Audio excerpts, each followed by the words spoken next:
না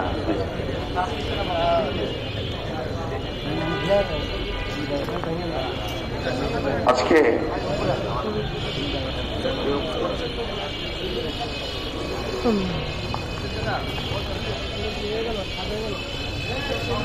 আপনারা যারা এখানে আসেন কাতারে দাঁড়া যান, মেহরবানি করে যেখানে আসেন দাঁড়া যান।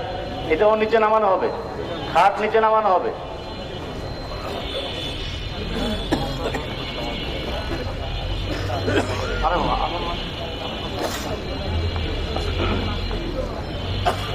আসসালামু আলাইকুম। এস.এম. কায়সার আহমেদ পাপ্পু ভাই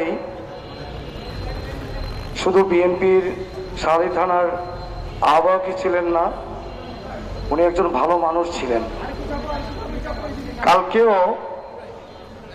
14 ডিসেম্বর শহীদ বুদ্ধিজীবী দিবসে উনি বিনম্র শ্রদ্ধা নিবেদনের জন্য সেখানে উনি গিয়েছিলেন। দেখেন, মহান রব্বুল আলামিনের তাকে সাড়া দিয়ে আজকে আমাদের মাঝ থেকে উনি পৃথিবী থেকে চলে গেছেন। আমাদের সকলেরই এইভাবে এই সুন্দর পৃথিবী থেকে চলে যেতে হবে। আমাদের হুজুর যেটা বললেন সেটাই সত্য, যে আমাদের এই জগৎটা খুব ক্ষণস্থায়ী, মৃত্যুর পরে জগৎটা অনেক বিশাল বড়।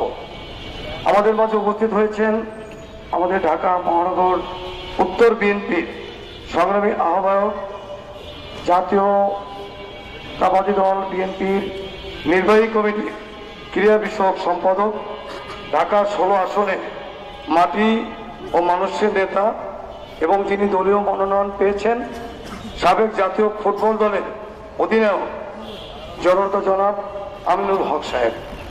আমি আমিনুল ভাইকে দীর্ঘদিন যেহেতু আমাদের সঙ্গে ছিল, পাপ্পু ভাই, আচ্ছা, এ পর্যায়ে আমি স্মৃতিচারণ করে 2-4টি কথা বলার জন্য অনুরোধ করছি। সাবেক ঢাকা মহানগর